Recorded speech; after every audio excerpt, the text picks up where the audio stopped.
What is up YouTube, and welcome to this The Green Knight Ending Explained and Breakdown. This is the latest A20 movie and has proven to be incredibly divisive, which to be honest I was not expecting at all. The trailer was visually stunning and David Lowery is an acclaimed director.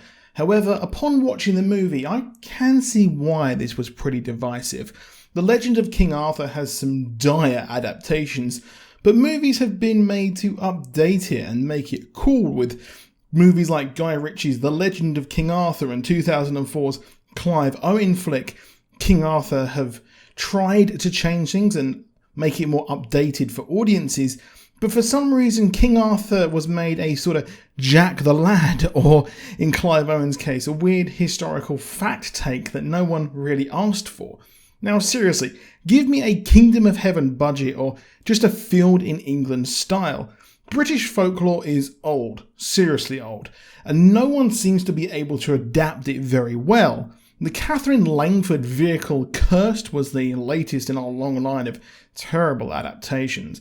While The Green Knight is not specifically a tale of King Arthur, but a story from his court, Lowery expertly gives us a minimalist tale of a young man desperate to make his mark as a legendary knight in the legendary knight's court. Now, Dev Patel plays Gawain, who awakes on Christmas Day, having returned from a night of boozing and brotheling. His lover Essel is a lowborn, and his mother scorns him before he heads out to the king's court. And his uncle is King Arthur, but not explicitly stated that it's King Arthur, just known as the king.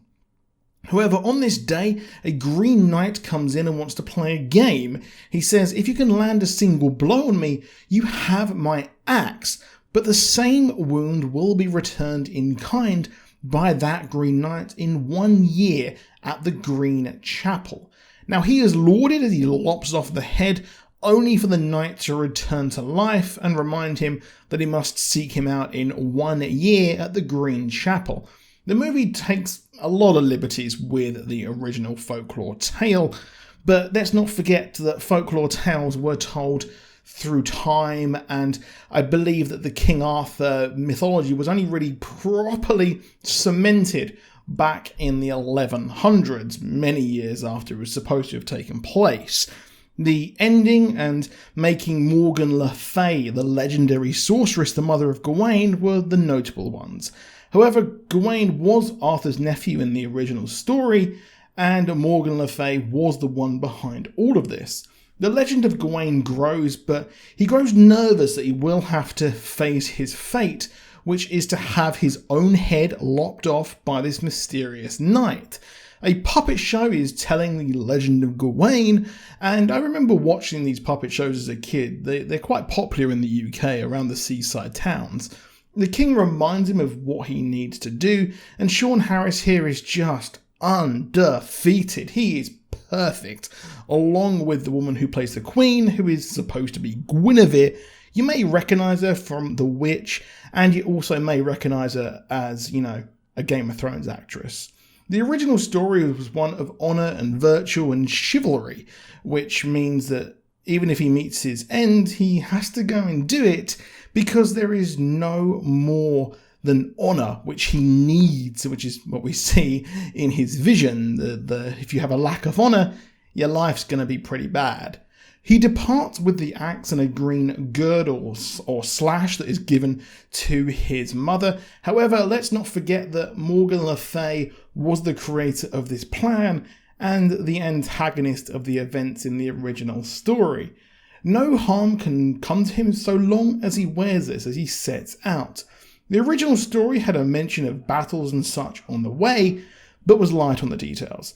The journey was stunning and visually striking, especially when you saw the giants later in the movie, which I've seen some people say is evidence that this isn't real, but giants in Britain, or at least the giants of Albion, were a big thing and are a big thing in British folklore and legend, perceived to have created Stonehenge. Now, in the movie, he comes across a battlefield which really did remind me of The Witcher 3. When you go through the... anyway.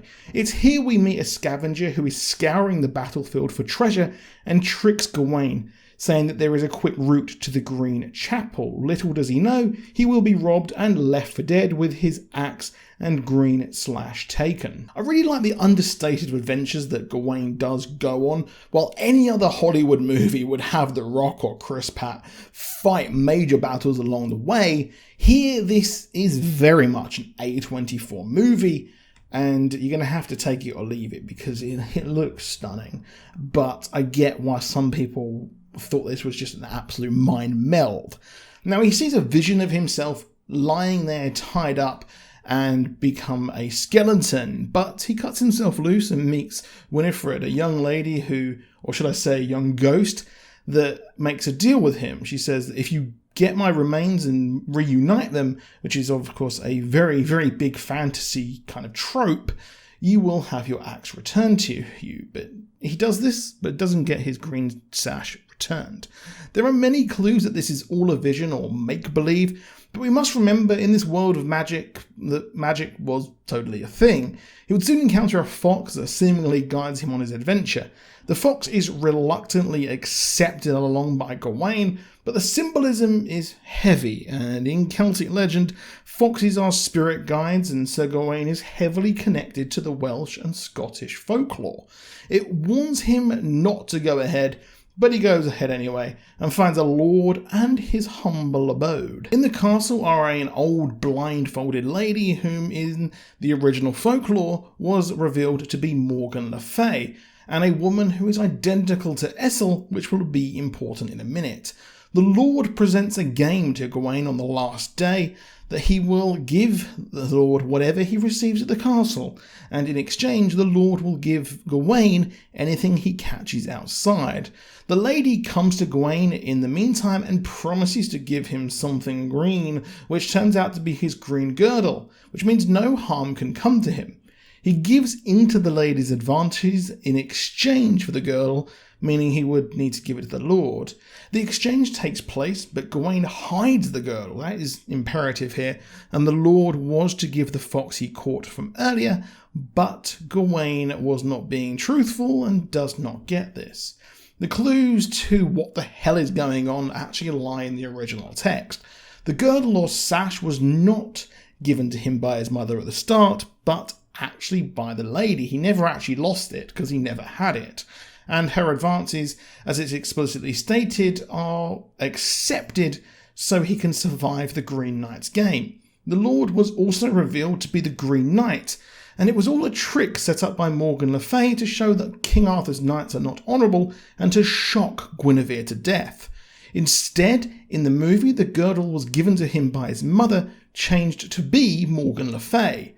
And of course, she would use his current lover in this mysticism to get him to, go along with it.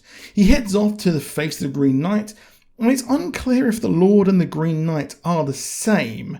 However, the head of the Green Knight does look a lot like Joel Edgerton, who plays the Lord, yet the voice is performed by Ralph Ineson, and well, it's unclear if they are the same, just like the original text. He accepts his fate and faces the Green Knight. Like the original story, he does flinch, and then on the third swing of the axe, Gawain runs back to Camelot, which is different, and seemingly lives his life. But this is not an honourable life, as it's built on a lie. He becomes a king and, well, his children die, and the kingdom crumbles into dust. It's revealed that all of this is fake and just a vision. Thus far, he has not exhibited the true virtues of a knight, having lied and had relations with another man's wife.